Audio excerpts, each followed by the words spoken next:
these will definitely be made into the episode somehow.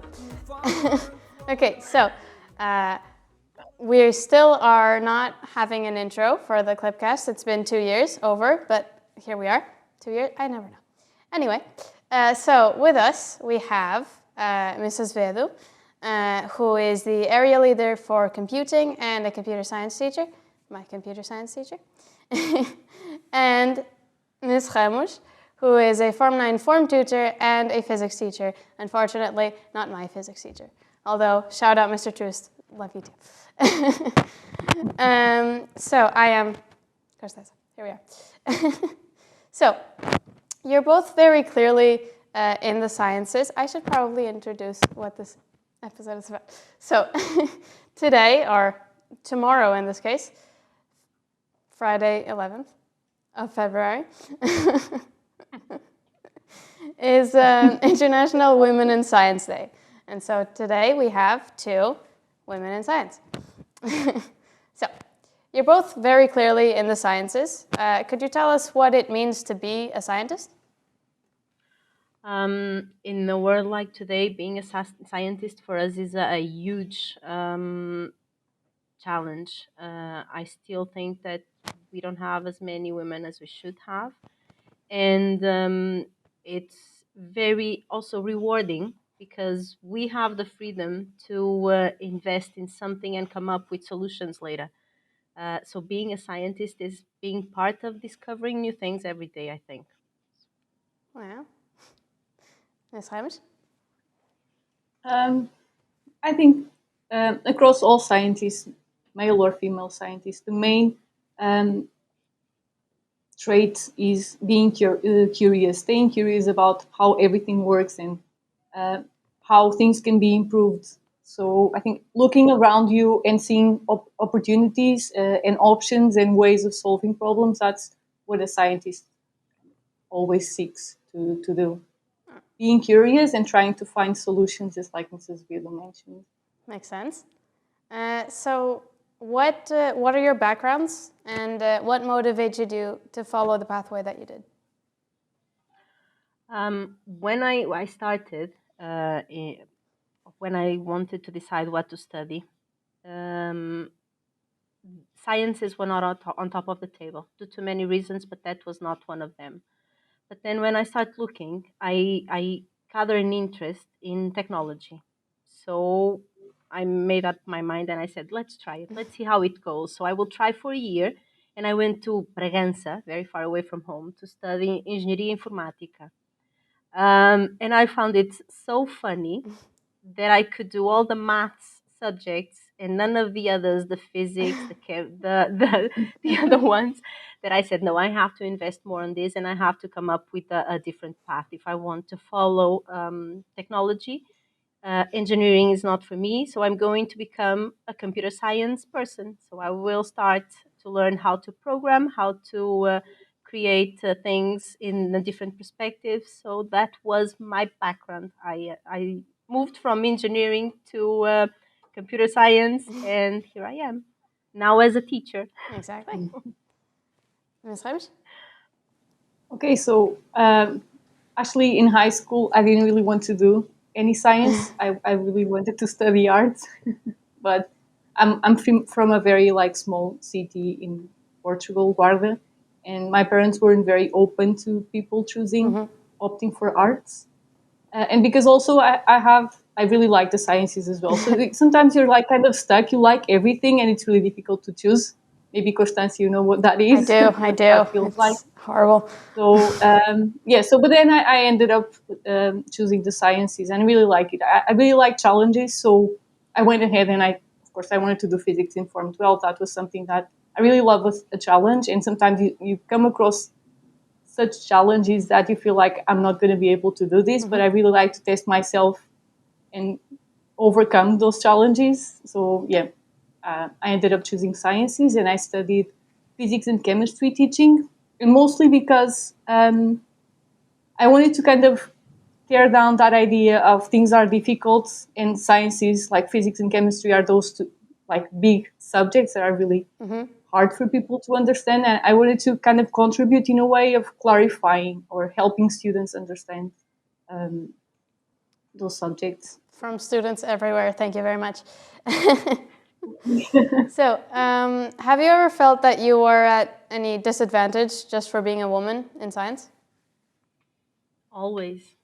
I can tell you that when I applied to the university to do engineering and then computer science, we were out of 50, 5 girls. So the difference was huge. And we always had to work twice more than anyone else to make sure that we were able to fulfill all the criteria, that we were able to do exactly the same as anyone else. So it was very demanding throughout the years. Even when applying to a job that is related to technology, you always have that stereotype. So this is a kind of job for male people, not for female people. And then you find out that you have many females in our days working already in technology, although not yet as many as we wanted. It's something that we will move forward one of these days. And then I think you've heard of those studies where they compare code written by women and then code written by men. And the one, I don't know if this is very biased or like you can totally confirm this, if this is true or not. But it's not biased. Usually it is because we have different ways of thinking. And as I always mentioned in the computer science lesson, as long as you're able to achieve a goal, the code is never wrong. Can be more efficient or less efficient. We are not going to discuss if female code is more efficient or not than male code. As we all know the answer. Anyway, of course. But anyway, it is true because we have different ways of thinking. We all will organize the answer or the outcome in a different way. We will think in a perspective that male will see it in another way, and both solutions will be good, but different ways to build it. Just that. Of course. So the question was about Have you ever if I've ever felt a disadvantage? discriminated. Discriminated is too strong. Maybe discrimination is a disadvantage. It is. Well, I kind of, it's the same idea as Ms. Azevedo.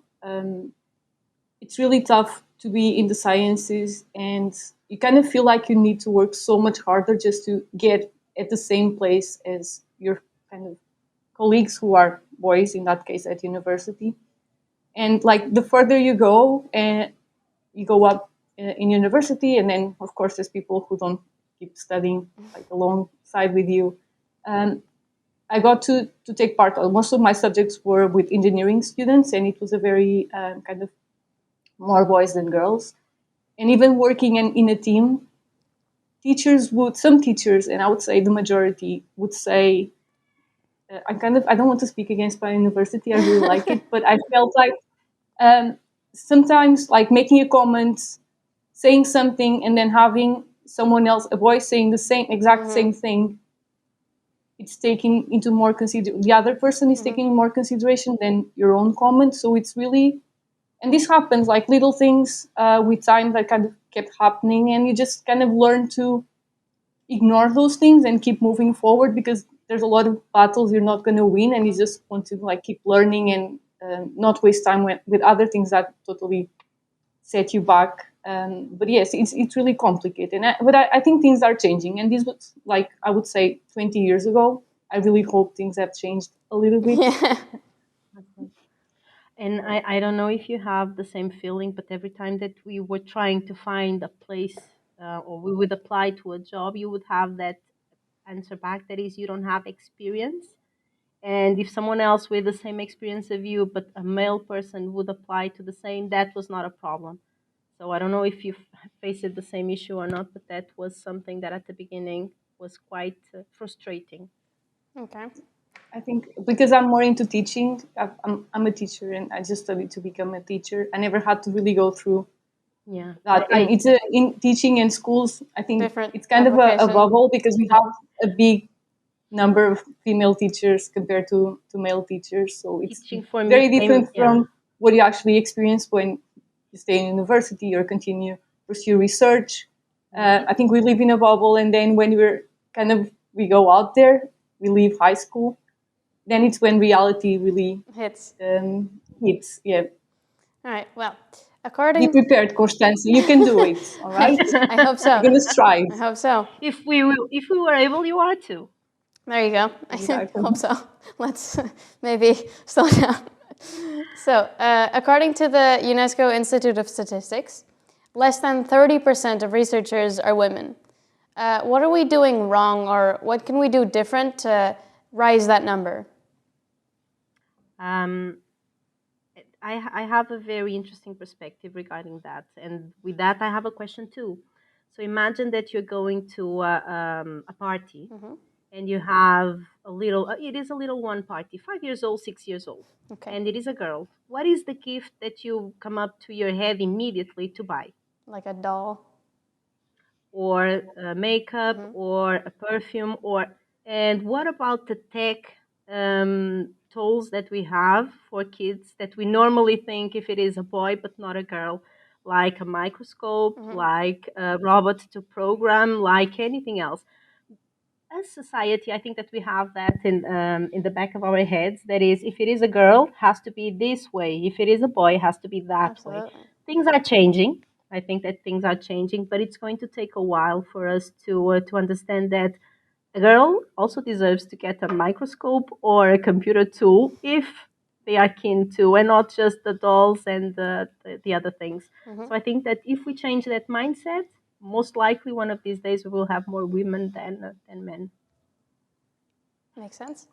So, yeah, it's really interesting to think about that. Actually, not just a school has that responsibility. I think parents and families have that responsibility as well when it comes up to deciding on presents and how to stimulate their kids as they're growing older, exploring and making them explore more things and try different types of toys. It's really important. Another thing that I think would make a difference is if girls start to speak up a little bit more and don't really. I think that's changed in this generation. Like students share their opinions a lot more. If they don't agree with something, they're happy to share that, and I think it's really really powerful. So the more of this happens, then the better it will be for the future in terms of research, and not give up and still fight for opportunities and for research opportunities. It's really really complicated to progress in research, also because of the family side of being a woman. So sometimes you need to make choices, and that can kind of delay a little bit your career, and that is a disadvantage, or can be seen as a disadvantage. But it should be, hopefully in the future or in the near future, things people are going to see that more as a accepting the situation and not really putting people aside from having that opportunity to have kids. And I think maybe Mrs. Vedo, have you ever experienced that? I'm not a mom, so I don't know. But I Um, really think, yeah, honestly, I didn't have that experience because when I had Rodrigo was very thought decision. It took us 10 years to make that step, so it was a there you lot. go, 10 years, it was due to So something or to yeah, a combination of exactly. factors. It was in between jobs, so it was leaving one and coming to the other. So I had a little break there. I made that decision, but I believe that if by any chance I would have made the decision earlier, it would be a problem for sure. Yeah. Well, Yep, just trying to find solutions in that part. I think that's going to be a very important um, yeah. So you, strategy to increase number of people or number of women in research and in engineering careers. yeah, of course, you mentioned this a bit. I don't know if you want to move on to the next one. I was going to ask, how can schools be a part of a more gender equal world when it comes to science? But you mentioned it's it's treating students the same, giving them equal opportunities, and having students feel comfortable to act the same way as each other. Would you agree? Totally, it is true.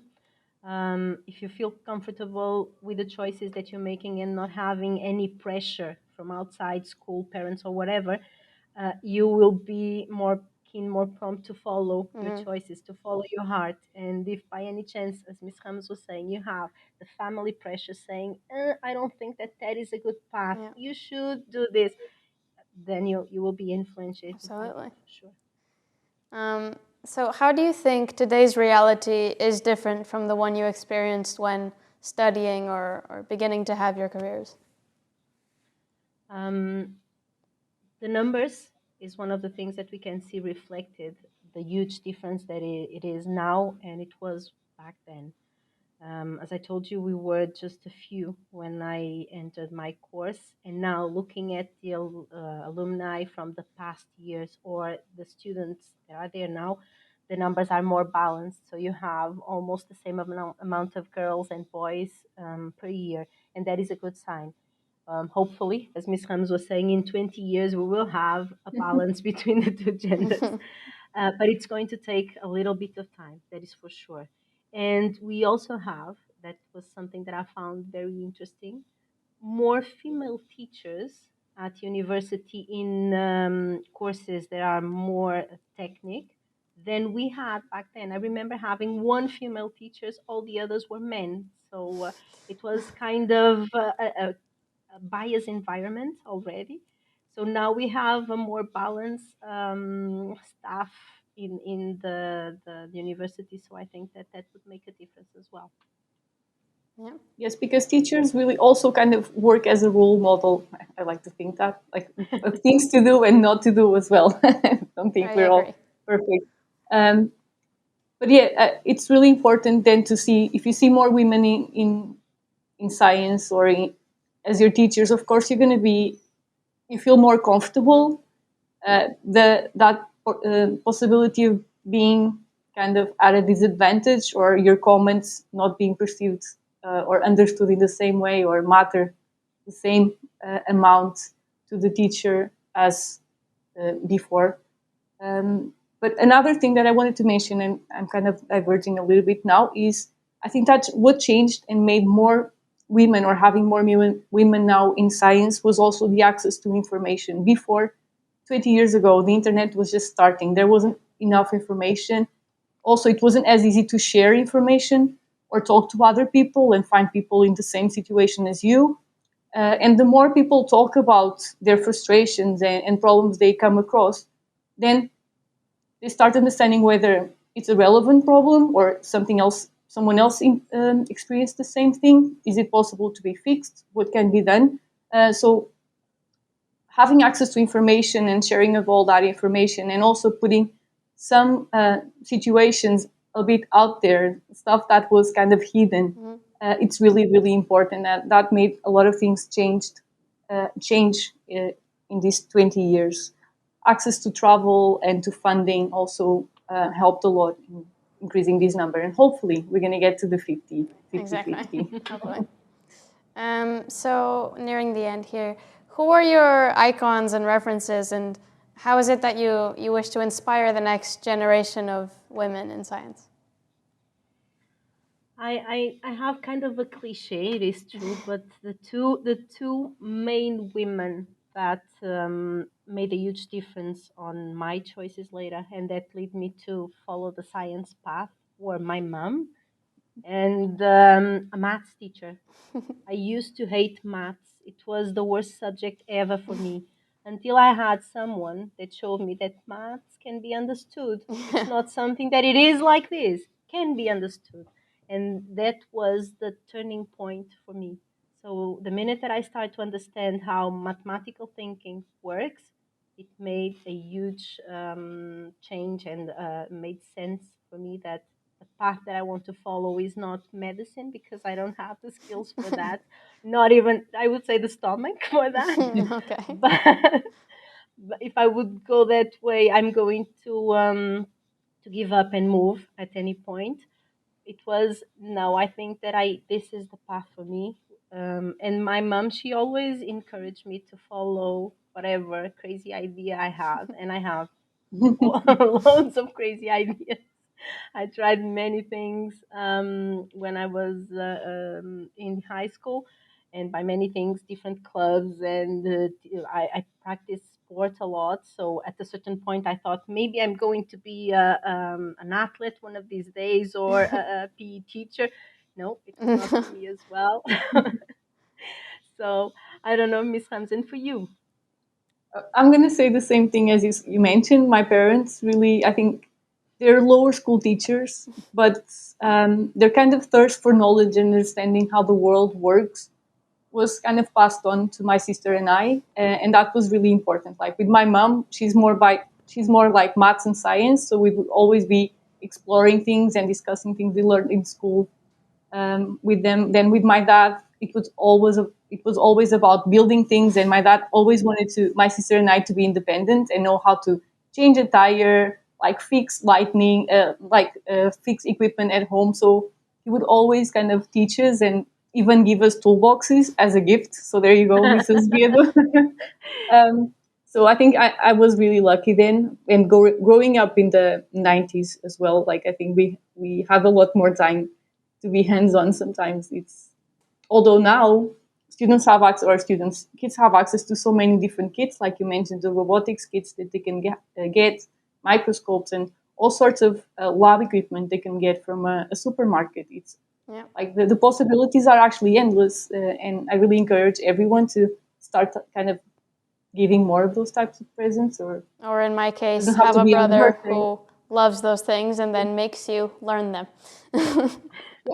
Constança, let's talk about you a little bit. I did this to myself. From your experience, okay, who inspires you to? Do you enjoy the sciences? I do enjoy The the first question. sciences. I'm doing triple sciences. I'm a Form 10 student. Although for Form 11 and 12, I do intend to follow sciences still.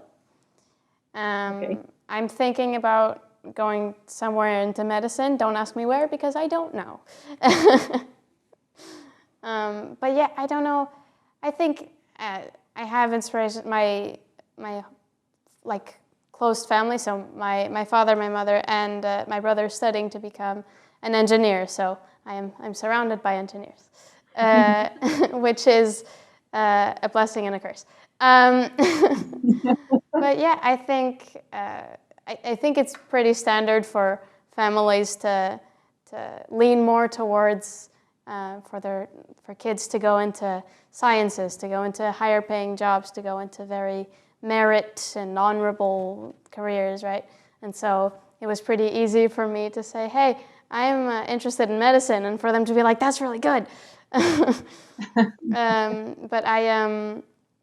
the idea that made me think of going into medicine is I volunteer, or I haven't because of COVID, but I will again when I can, is I volunteer at a vet near my house during the summer who does rehabilitation as well as surgeries and clinic. And so I helped in the rehabilitation, and it was fascinating to me seeing an animal come to the vet not being able to move more than its neck and leaving, running to its owner. That's amazing. That was something that really made me truly think about medicine, and that stays with me. So I think my reference or my motivation was more an experience than a specific person. If that makes sense. So I would like to end this on I don't know if it's an easier question, but it's what would be your advice for future women in science? First of all, try everything that you feel will bring something new to your path, to your life, to your experience. It doesn't matter if it is computing, if it is physics, if it is chemistry. Just try it, because you will find there are many interesting things that you don't have to choose for your future, but you can learn with it, and then you can apply later on, no matter what decision you make. And then enjoy school, because you have so many good subjects, so many good teachers, that informal conversations, not just learning, but informal conversations can and will for sure help you to make decisions, and sometimes finding things that you were not expecting at all, and they're very interesting as well. You miss Ramos. I have the feeling that I always have those cliche sentences. I don't know why. They're cliche for a reason. I don't know. I think always being able, I think speaking up is a very important situation. And if you're not happy about a situation, just talk to someone about it. and then not give up. Just keep working, and you're gonna get there. And don't feel very frustrated if you're following a science, you're studying a science, and you don't really understand fully or you don't feel confident. Reach out to people, talk to people, get any clarification on what you need, and keep moving forward. Don't give up. Find the joy, as Ms. Azevedo was saying, find the joy in what you're doing. Stick to that idea that you're actually having fun, even though sometimes it can be a bit frustrating and kind of painful, but keep going, just not giving up. I remember a teacher once saying, and kind of shocked me. It was fail. Try something and fail because this will make you grow for sure. And you have to learn to fail and to move forward. So it is exactly the same as you were saying. So frustration shouldn't refrain your choices or shouldn't made your mind. Of course, you're going to be sad for a while, right? But the Yeah. thing is, you need to overcome that eventually, and that's the thing that is. And I wouldn't say it's only the sciences. I think it's all across all types of subjects. Just keep going. Don't give up. There's going to be like, of course, things are not always beautiful and like a super like beautiful ending. But there's different paths, and you can always choose different paths. So there's always an opportunity or a possibility of something different. So don't stop trying until you actually keep finding your path or different paths as you go. I think it's really important to have that comprehensiveness in your path. Like, trying different things is really important. Of course. And I'm saying too many things right now. Not too many things. Confusing. Edit this out. Edit this out. Okay? Okay. All right. Thank you so much. I should get going before whoever is teaching in Biolab A kicks me out. So thank you very much, Ms. Rams and Ms. Azevedo, for your insight and for participating. Thank you so much. Thank you for asking us to be here. Thank you. Bye-bye. Bye.